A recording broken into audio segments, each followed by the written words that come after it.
Welcome to the Big City Breakdown, episode 2. I'm your host, Greg Pacitti. Thanks for joining me. And today I'm going to be breaking it down with Rob Caravino. Rob is the owner of the Hitting Academy, a sports facility that teaches hitting, among other things. Located in Clearwater, Florida, but also has several other locations and has franchise opportunities. And if you're someone that ever thought about opening up a business based on a passion that you have, then this will be a great episode for you to be engaged with. You know, Rob has always had a passion for baseball and coaching and teaching hitting ever since he was younger. He even started his hitting instruction career out of his parents' garage many years ago. And believe it or not, I was one of his students as well many years ago. But it's a great story of turning your passions into something that can provide for your family and have a successful business. And Rob's going to share some of those things that helped him be successful. He'll share some of the lessons he's learned along the way, including how to make sure you're focused on your ideal client profile. And there's so many different client opportunities. And so making sure that you're focused on the ones that you can make the most impact on is really key to his particular business and really any business. He's going to also discuss how he switched over to a membership model than a pay-as-you-go, which, of course, I love the membership type of model for any business, reoccurring revenue. It's a great way to have some financial stability. He's also going to share about how he teams up with the right people in his business, having great coaches, having management teams that complement his visionary type of skills, and the best way to allocate your capital, spend it where it matters the most. So in Rob's case, it would be on technology, on great equipment, and then trying to keep your overhead low on things that don't matter as much, that may be wasteful. And so lots of great business advice. And he's got a great story, great family, and I hope that you enjoy it and learn something. So thanks again for joining us. Let's start with the Big City Breakdown, episode 2, Rob Caravino, the Hitting Academy. Let's go. Welcome to episode 2 of the Big City Breakdown. I've got my very good friend, Rob Caravino here. He's the owner of the Hitting Academy that's in Clearwater. Is that, yeah? And flagship office is in Clearwater. Okay. And I've known Rob, I guess 40 plus years now. Obviously you love baseball from the very beginning. You've loved to help people and instruct them, including myself, when I must have been like 10 years old and coming to your house in the garage and hitting off the tee there for sure. many years, I think. So tell us a little about your story and how you got started at the Hitting Academy, and what were you doing before that? Well, it's funny, I was thinking about it on the way over, and we started. You were my first lesson, I guess, my first student that I worked with 40 years ago, as you mentioned, and it was in my garage that I started. My parents allowed me to put up a net, a tarp, and your mom was nice enough to come over and said, "Would you work with my son?" I think you were 10 years old at the time. It was 40 years ago, 1985, and we worked several times a week for about a year or two, and teaching you how to hit. And then I followed your career, and of course you went on to be a very successful player. And that it's funny that we're here full circle, right? Because it brought us back here in 2025, 40 years later.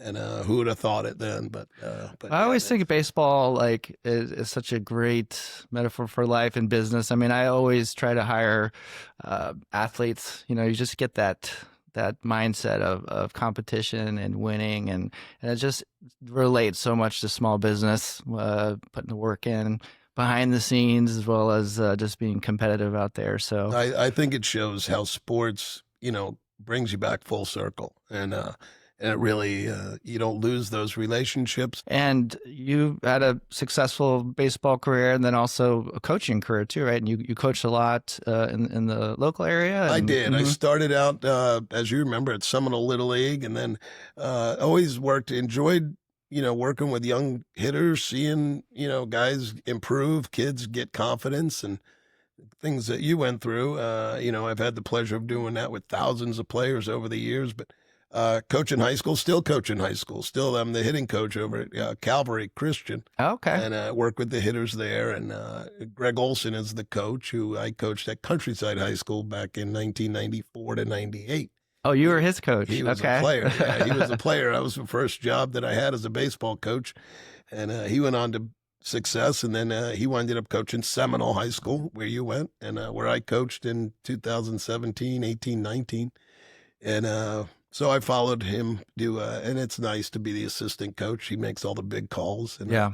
I just work with the hitters, and they Mhm. come to the hitting academy. And, but mostly it's out there at the field that I work with them. And Gotcha. I'm glad to still be doing it.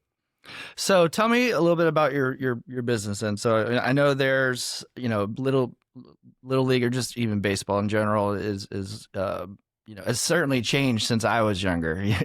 All the travel ball, and just really seems like a full-time commitment.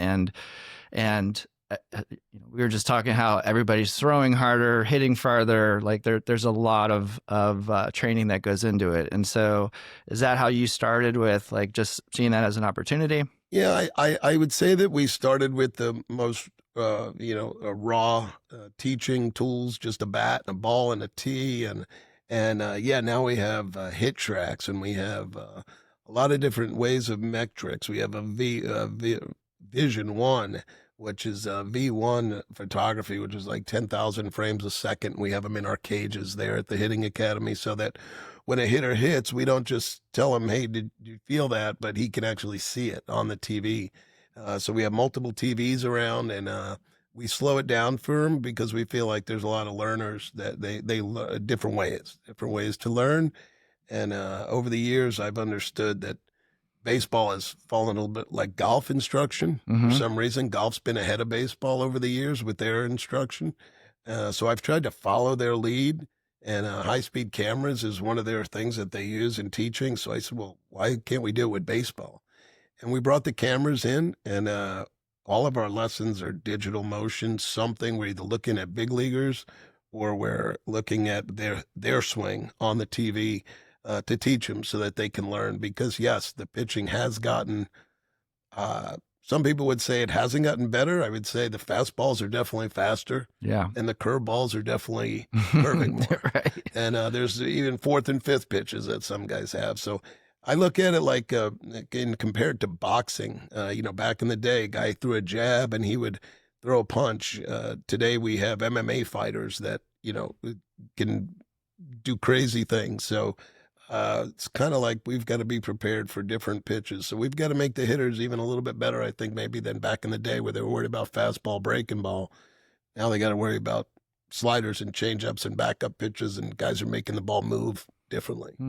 It's amazing how technology has really made such an impact in all this, and you have to utilize it or you fall behind, just like in any business. And baseball is no different. It's true. And like I mentioned, baseball's just lagged a little bit behind golf, but golf's, a non-moving ball.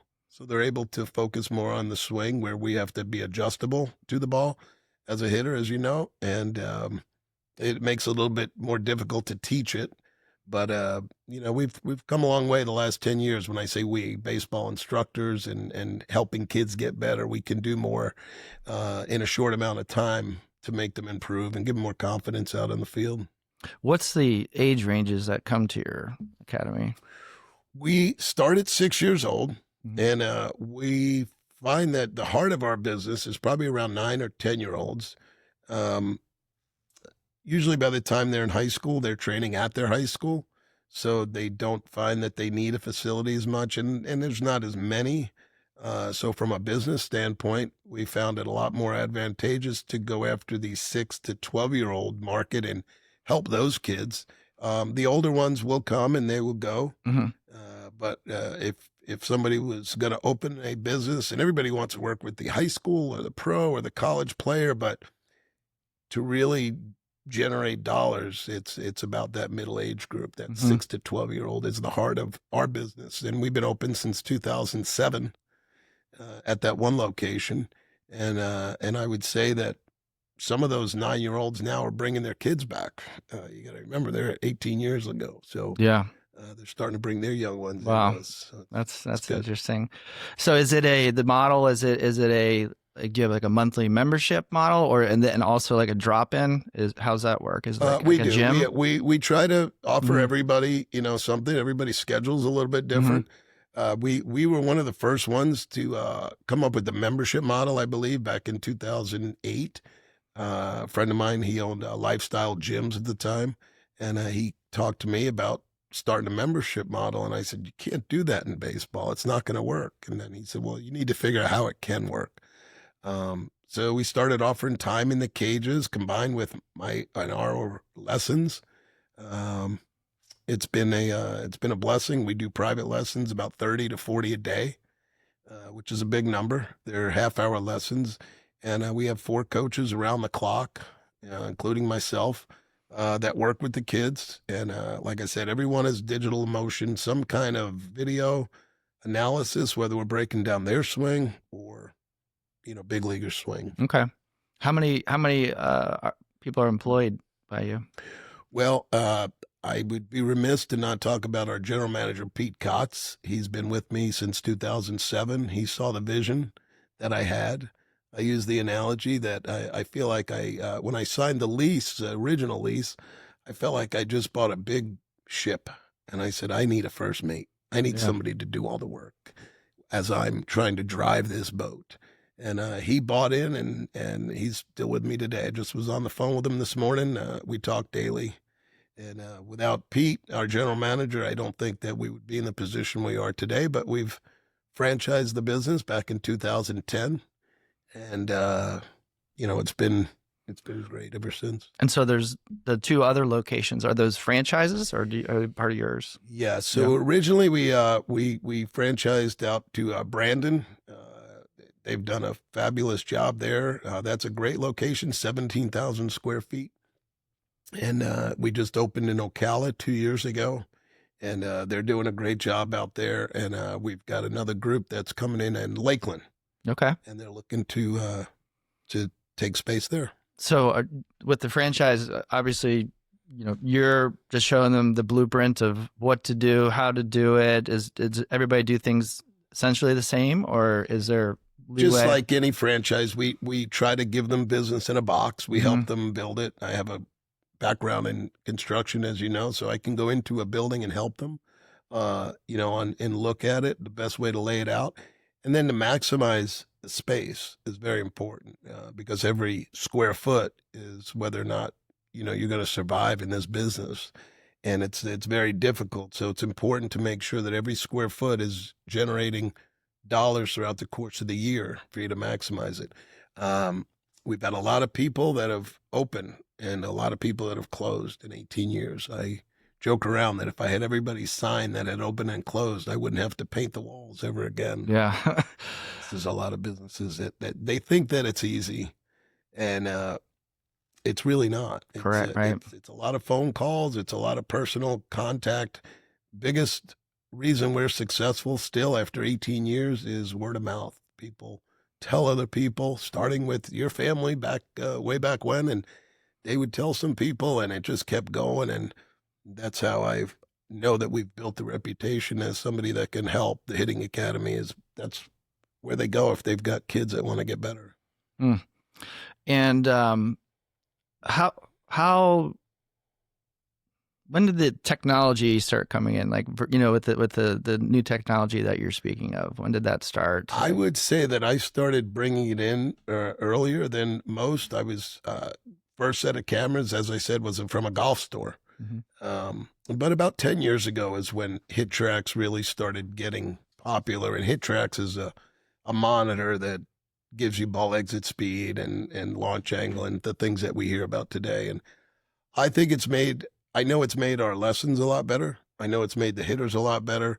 When they get that immediate feedback, it's tremendous. It's a big benefit to the player. And the instructor is a better instructor by using the technology, I believe, if they use it right. And what does the franchise model look like? I mean, so let's say somebody wanted to get in this business. Like, what advice would you have for them? Like, like you said, it's no small business is ever easy, and nice to have a proven model that works. Although, like you said, some of these, maybe some other hitting facilities have not made it. What kind of gives you, I guess, the confidence that if someone follows your system, what you guys are doing, that they have a pretty good shot of having a successful small business? Well, we try to give them our 18 years of experience, and Mhm. we try to give them everything that we've gone through, because we haven't always, made the right call. Sometimes we do a program that doesn't work, but we believe that if they follow our system, that they will be successful. We try to give them. We do training for several weeks, and when you're talking about training in this business, you've got to talk about sales. You've got to talk about retention, how to retain members. The membership model is great, but you need to keep that going. We need to find new members. How do we get them to come into camp? Do we pick up the phone and do we call them? Yes, we do. We used to in the beginning. We didn't. We just thought, well, they'll show up Yeah. and they'll probably come. But then we started realizing that maybe we should pick up the phone and invite the people to camp, and we invite their players and we tell them that, hey, we'd like to see, your son come back. He had fun last year at camp.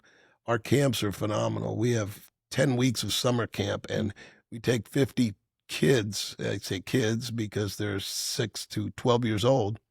And we have a waiting list some summers of 120 players. So it's a good problem to have. Yeah.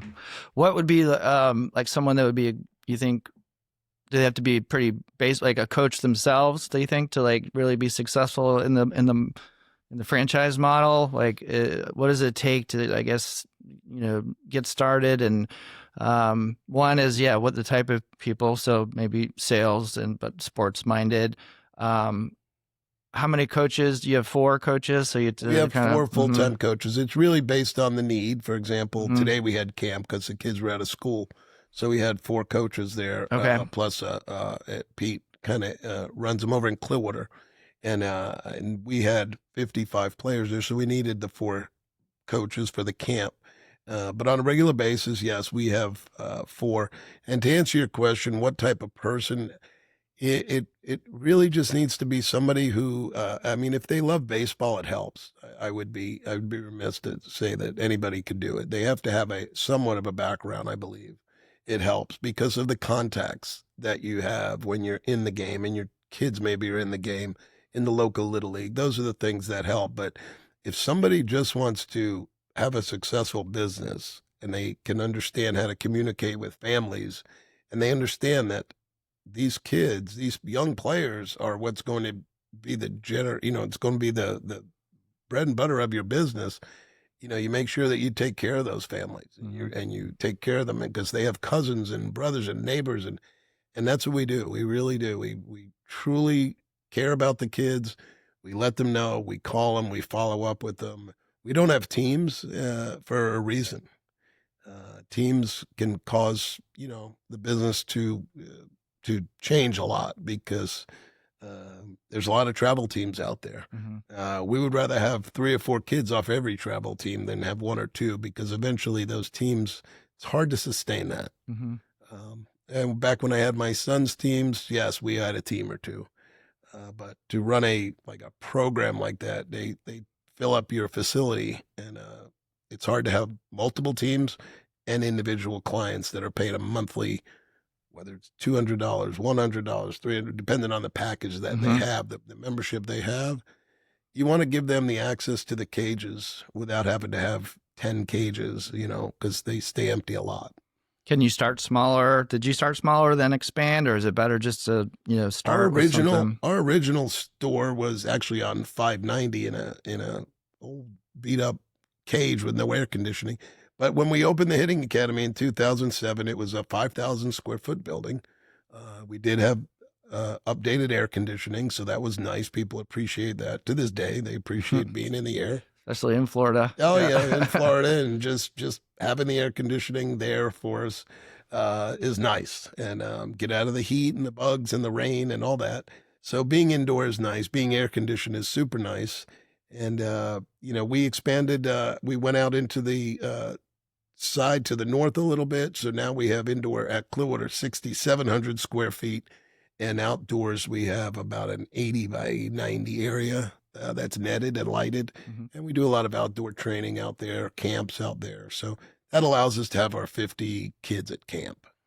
Now, the some of the franchises that started with you, do you find that they're like able to borrow money to get in? Is it their like own money, a combination? Like what's, I'm sure it's a pretty significant, investment up front. It is. Mhm. It's the franchise fee, which is documented in the FDD. Our franchise fee is only $30,000 to get into the Hitting Academy, and then there's a 6% royalty Mhm. each month. And then on top of that, you have your cost of the build out of the facility, which is your turf, your nets, your lights. It adds up.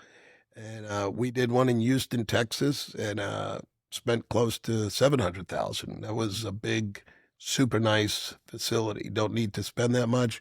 But I think the biggest misnomer about training facilities, indoor baseball, is that you could do it very inexpensive. And unfortunately, that's not the model that the Hitting Academy uses. We like to use quality netting, baseballs, tees, the best, because I tell folks all the time who start their own, make sure you buy really, really good stuff. Mhm. Because in about 9 to 10 months, when you go out of business, you're going to ask me to buy it back, Mm. and I don't buy garbage. Yeah. Do they get any like discounts, or like are they getting the same equipment that you're getting? Do you have Good any? question. Yeah. Started in '07 when we first opened. I had relationships with Easton and Mizuno and DeMarini and Louisville Slugger, and they've all, a couple of them have bought each other in the meantime. So we still have relationships with them that we share with the franchisee. Being the franchisor, we get those discounts. It's a little more difficult these days to for retail because everybody's going Amazon and everybody's going online. And so what we do is we just keep items that we know don't go bad. For example, batting gloves, helmets, bags, things like that, T-shirts, our own logos, and things of that nature. We used to have a full-blown sporting goods store, and it was difficult. It was difficult. It really wasn't what we did. And so people would come in one day, we would sell, a pair of athletic socks, Yeah. and they would go right One of to those dips or- lessons, right? Yeah, yeah. One of those lessons that learn from our mistakes. Learn from your mistakes. So we went to Play It Again Sports and sold everything back in Okay. 2011 and never looked back. Are they still in business? Play It Again? Play It Again Yeah. Sports. Yeah, Yeah. they're great. Okay. They're great. I They're good remember them friends back of in the ours. day. Yeah. We send people there for used stuff if they need a bat or something. A kid's transitioning like at 15 or 16 and he's starting to use a BB Core bat and he's going from that drop 5 to a drop 3. I'll say, you know what? Don't, until he gets, used to it, go to Play It Again and or use sporting goods store. And you can find a really good Marucci or something and a guy went the other day, he found one for $80. Normally it's $499. Right. He thanked me up and down for sending him there. Yeah. And it's a win-win. So. Everything's so expensive these days. So, and even just the travel and all that, I mean, I don't know how a lot of these kids are doing. I know they do a lot of things to try to raise money and which is great, but boy, it's a lot. So that's always a good thing to get a good deal, because these bats are expensive, gloves are expensive, travel. But the travel, the landscape has changed on how kids are getting recruited today at the 16, 17, 18, 19-year-old level, and how they're going to college because of the portal. And a lot of the kids are having a hard time. So spending money on a lot of this stuff is, used to make sense because you say, well, if I spend it, it's an investment in my kid and he's going to go play at, UF or LSU or Ole Miss. And they're finding it's not the case these last 2 years. Has been really difficult to But I do think the age group is right. I mean, if they're 9, 10, 11, I mean, and you're putting that extra work in, that's gonna pay benefits versus them waiting for till they get older. I just think that's such a prime time. So it's like the perfect thing of a good need and you have a solution for it and a great place to go to. Tell me, what did you do like right before that moment where you said, you know what, I'm gonna start this business. I'm gonna go for it. Like what was what was your life like then? And how many, like, how old were your kids? And, what was that like? And how, did your family like really support you and like, let's Well, go? it's funny you mentioned that. My wife, Amy, greatest woman in my life, she's been through this whole thing with me, Mm-hmm. and she does the books and does all the Okay. bookkeeping on a day-to-day basis. So she sees everything going in Just keeping an and eye how on you much there. keeps an eye on it, Yeah. make sure that I'm doing the right thing and not overspending on Yeah. stuff. Um, but I came to her in 2007, and I said, I think I'm going to do this. What do you think? And she was very supportive. At the time, my son, who was playing, was only 7. And I originally was just going to open it for him. I just said, you know what? I just want a place where we can go ahead and I can throw to him and do the things that we did, me and you, as Hmm. as a kid. And I wanted to do that for my sons. And now I have 2 boys that played baseball. And when I say they grew up in the hitting academy, they grew up in the hitting academy. They would run around there for, every camp, probably more than they wanted to. But they became good ball players from it, good hitters. And but yeah, my family has backed me through all this, and the only reason we're still here after 18 years is them, is Mm. my family keeps me driven towards trying to make the next Yeah. one better. So Yeah. Well, I think it's great if your family, like, it's like becomes your life, right? And it's like your business and life, they, for anything, most successful businesses, they get very intertwined. Um, and, but that also, I think spills into like your customers and clients being able to see that family type of atmosphere. And no I doubt. think it's special and brings more value to the business and makes it more attractive. Do you guys do any kind of like, besides like calling people or just relationships, do you guys do anything like online, social media marketing or? We do quite a bit of social media. We find that big word of mouth, but Mhm. the social media presence is important. Instagram, Facebook, the local market type stuff. I get on Twitter once in a while, and I like to, discuss hitting with some of the old guys, but Mhm. that's not really our business generator as much Yeah. as Instagram and Facebook. And and we do that. And a lot of people, our views are still growing. And matter of fact, last year, 2000 actually 23 was our biggest year in 18 years. That's awesome. So That's that's great. that's that's been hard to that'd be hard to duplicate, Yeah.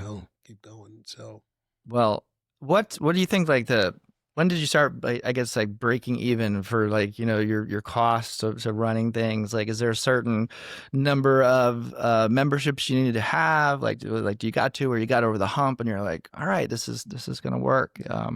yeah, I would say that, the memberships are really uh what's great about the memberships is you're going to consistently make some money, and we try to keep that membership base solid so that it can continue to grow. And you want to make sure that you're providing a good service for the members so that they'll continue to, monthly keep continuing. Um, but we were fortunate. We did open up in '07, and most, as you know, being a financial advisor, '07, '08 was a tough time. Yeah. And I was a general contractor with my father, and I was trying to do that. And I was building some buildings, and I was a superintendent back then in '06 and '07. And the construction business really slowed down, came to a pretty screeching halt in November of '07. And I had some money saved up enough to do this, and took a chance, as I said, with my wife. And we took a leap of faith and left the construction world and went full time into baseball. And really glad we did, because Yeah. we've met millions of people that Hmm. are great friends today and close with. Yeah. I'm sure that was scary, but also like sometimes the situation like in the economy or whatever's going on gives you that little sign to say, all right, let's go. It definitely is. Mhm. It was a passion project, as they call it at the Mhm. time. I thought it was going to be a side thing that would just last while my kids played. And now they're grown, and they're adults now, and they come back and they still do lessons. They're good instructors themselves. They've learned a lot over the years, and I like to think that when the years come, that they'll be able to continue the business. Yeah, And that's continue that's to going to grow. be one of my questions. Yeah, would you like to pass it on and to see if a family member would want to take Absolutely. over? I Yeah. think my oldest son, Bryce, is following in Grandpa's footsteps. Mhm. He's taken over Par Builders for my dad. He's kind of doing that. My youngest one wants to be in sports, and he's in college at Florida State. So, might be his Mhm. in years to come. But right now, I'm still enjoying doing it. So they're always there to help, though. Yeah. That's what's great Well, at about least you them. have the opportunity, yeah, to see if that's something they want to do, and Absolutely. because we both know so many small businesses fail, so it's a difficult thing to get going and keep going like you did and got over that hump, and then you're always having to innovate to keep up with the latest things that are happening technology wise, and I'm sure you have to keep reinvesting in your business. Um, what are, let's say, a couple of things just in business in general, would you say, like, that you've learned over the years that have made a difference, like, for your business? I would say the connection with your customers, that with our customers, when they walk in, are they greeted properly, and the relationships that we build with them. And when we start every lesson with asking the player, how was it this week? How'd you do? And, a lot of times they'll say, well, I'm struggling or I'm doing this. And we listen to them. And, I make sure that our instructors are connecting with the players and Mhm. building that relationship, and not just, hey, here's another pitch, hit it, that type thing. Um, we're very, very picky in our instructors. We train them, we coach them right. We want them to understand the value of each client that comes to us, and we don't take that for granted. Not that we ever did, but I think after 18 years, we've learned that it's about those relationships that we build, and people, you could look on our social media or on our reviews. People love our coaches, That's and that's great. probably the biggest Yeah. success has been that, there's no, push-ups for lack of performance. There's no, yelling at them. There's none of that. It's all positive reinforcement. I think you used to yell at me though. Yeah, I You've think gotten that wiser now, that was 40 So years ago. I'm learning, but yeah, it was different times then too. you could get So away with all kind yeah, of yeah. So yeah, yeah, it's the little things, right? And it's not treating a client like just another number or just another revenue source. It's like those things come when you really do care, and I think having that culture of a family type of office for us, facility for you, like people really get that and feel that sense of community. So I'm sure, well, you must have a pretty big community, and culture there, We like have people.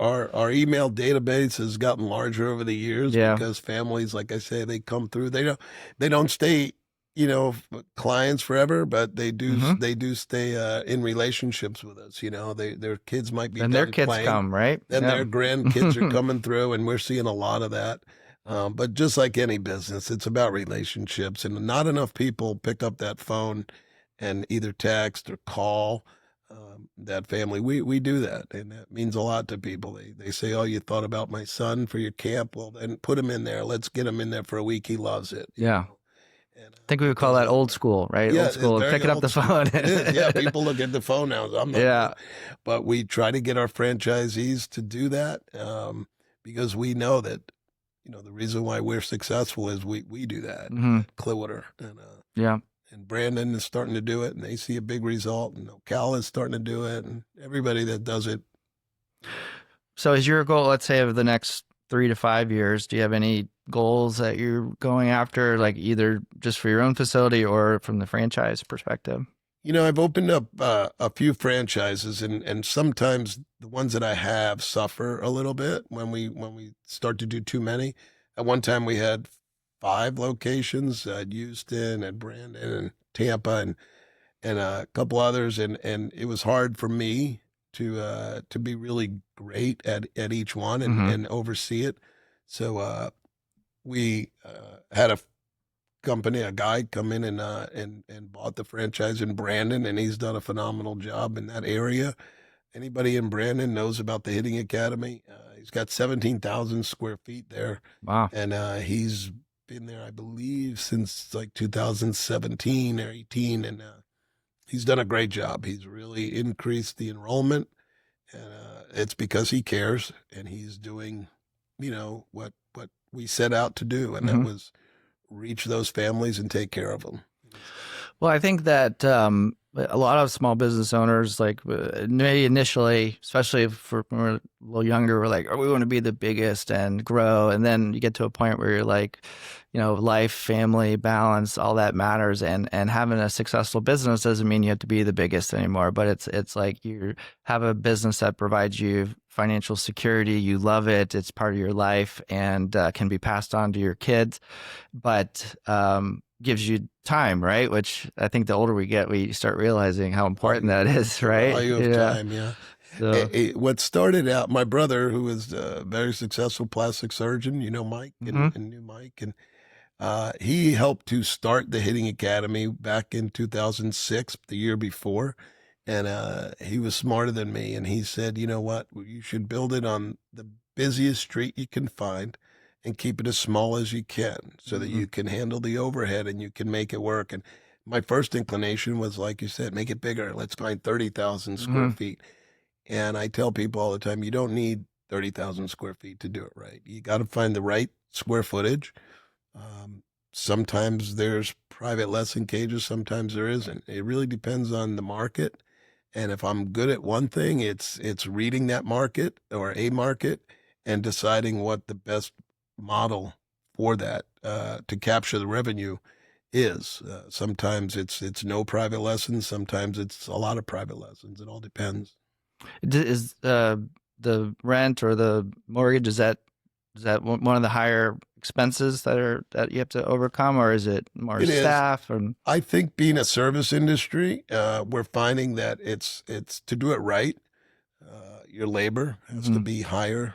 One of your highest expenses percentage wise, but yeah, sure, your coaches matter, right? I mean, we gotta take care of them. If you don't take care of them, you're gonna lose them. They're gonna go to a different occupation. Maybe they might be great coaches. We have a great staff in Clearwater. I know in Brandon we have a great staff. In Ocala, he keeps it small. He does a lot of it himself, and it's one of those things where you just try to do it right. And sometimes smaller, controlled is better than big and out of control. Well, especially for those tough seasons, right? I mean, and I think probably starting in one of the worst financial economic crises in our lifetime taught you something, of that it can get bad. And I think I always say, like, you have to plan for some difficult times, like, hopefully they don't come, but it's normal that they will come, and where a lot of businesses get in trouble is it's cash flow, and they keep thinking things are going to go up forever, and don't respect the business cycles that eventually occur. And so cash management is always an important thing. And do you guys, I guess your wife helps you with that, of like making sure you have a nice cash cushion and don't overextend yourself? Oh yeah. We have limits just like any other business, and what we can spend on, and if it goes too far one way or the other, she pulls it back in. But you gotta have somebody like that on your team, right? Because I'm a spender. I could. You're the visionary guy, right? Yeah, I keep buying this stuff, and she says, "Why? We don't need that," But yeah, it's a work in progress. There's no doubt that you gotta keep up with the technology. You do have to buy things. Sometimes you don't want to spend $15,000-$20,000 on cameras, but hey, that's what the going rate is, to have the best. Yeah, and we want to have the best. And for example, we just added a golf simulator inside the Hitting Academy, a 40 by 15 room that I bought a golf simulator. We bought a golf simulator for our parents of the kids, and we're finding a lot of kids like to play golf in Florida. So it's been a combination of adults and kids. But, I wanted to do it for years. I've been talking about it and been saying, it'd be neat to have it. And they've really just come around the last year or two. I'm sure you've seen them more often. And we have one of the few golf simulators in, north of Ulmerton Road in Pinellas County. I mean, very few people have them. when people walk in, they walk in and they, wow, this is beautiful. We've got chairs, we've got tables, we've got, everything. Screen's 12 by 12, so it's almost like you're playing real golf. 1,600 golf courses. So the mom or dad can play around while their kids getting Play around lessons. while they're Do you getting do any lessons. lessons for golf there? We do. Okay. That's a good Yeah. question. We do. We have Andy Goodwin and we have Nicole Felci. We have two golf pros that work with. We started doing that about a month ago. Okay. And most recent, because we've had a lot of people inquire, hey, Yeah. do you do them? And so I reached out to them and I said, hey, come check it out, And they've been bringing their clients in, and Nicole's an LPGA player, and she come in and practice sometimes and bring some students, and Andy does the same thing. So we've been lucky to enter into the golf world. It seems like a natural fit. Yeah. Yeah, Right. it took a while, Mhm. and some people are like, what is this? Golf simulator in the middle of a baseball place. But we had the room, and we took advantage of some space. And, a little bit of my construction background. I've known enough people that could help me build it. Mm-hmm. And we built it, and it's great. Oh, it's probably more profitable than selling a pair of socks, right? And your It is. store. And So that's good use of what we real did. estate. Yeah. Yeah, we changed out the sporting goods store for a golf simulator, and it's great. We do a membership. We're doing a thing called the Founders Club. And first 50 people that sign up that become members, it's $180 a month, and they get 6 hours on the simulator. And we've got a handful of members already, and their name goes up on the wall, and they get their plaque up there, and they know that Mm-hmm. they've got a place to come play golf. And Nice. we have 1,600 courses, like I said, that they can choose from. So you want to play Pebble Beach, it's like you're at Pebble Beach. It's very similar. The rocks are in the right place. The ocean's in the right place. Yeah. You go Innisbrook, you can. No, they're a lot of fun. Yeah. I mean, and air conditioned. So especially over the summer. That is a nice plus. So do you have any mentors or disciplines, habits, or books that stand out to you that I always like to ask this of like that may have had an impact on your business or Definitely. mindset? I would say mentors more than books. Mhm. When I was a young, aspiring entrepreneur, I read Awaken the Giant Within Mhm. and Anthony Robbins. And that was probably a book that I read multiple times. And, it's about self-improvement and business mindset. And that one, Mike Bianco is the head coach at Ole Miss. Oh yeah. You remember Mike? Remember Mike? Yep. Went to Seminole High School. Mhm. One of my best friends to this day. His father, Ron Bianco, coached all of us as kids at Seminole Little League. And I would say those, I've always been able to bounce things off of him when it comes baseball wise. And, is this a good idea? And he's very knowledgeable in the sport and just, good friends forever. That's awesome. Now, if you could go back and tell yourself something like 20 years ago, what advice would you give yourself? Probably just to make sure that you don't get too involved in your business, that it's taken away from your family, Mm-hmm. because at the end of your life, all you have is your family and your friends and the people that care about you. And, making sure that you're cutting out time for, your children. And it's easy to get wrapped up in the ever chasing dollar. Mm-hmm. And, I've caught myself doing that. Oh, we can do this camp and do this clinic. And next thing gone from the house quite a bit.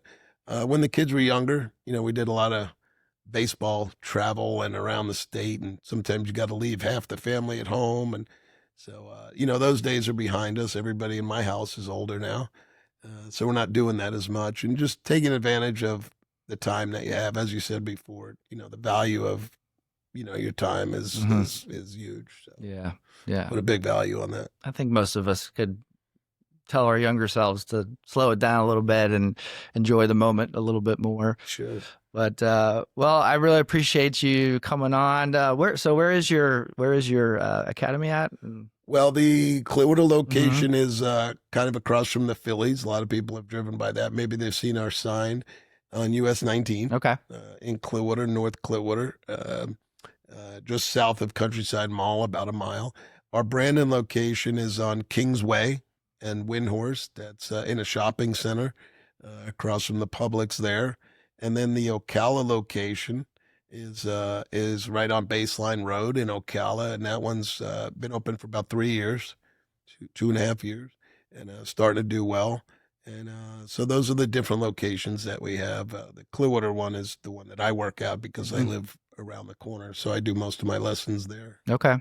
Well, maybe there's opportunity down here in Lakewood Ranch, to for the next one. So it's definitely primed for it, for sure. Well, Rob, man, I just appreciate you coming down and sharing some of your wisdom and experience, and love hearing about your family, and just good to see you, buddy. It was great catching up. It is. It's amazing how it comes full circle. Yes, sir. 40 years later, we're sitting at a table talking baseball. Who would have thought it? All right, brother. All right. Great. Well, thank you very much for joining us, and we will see you next time. Thank you.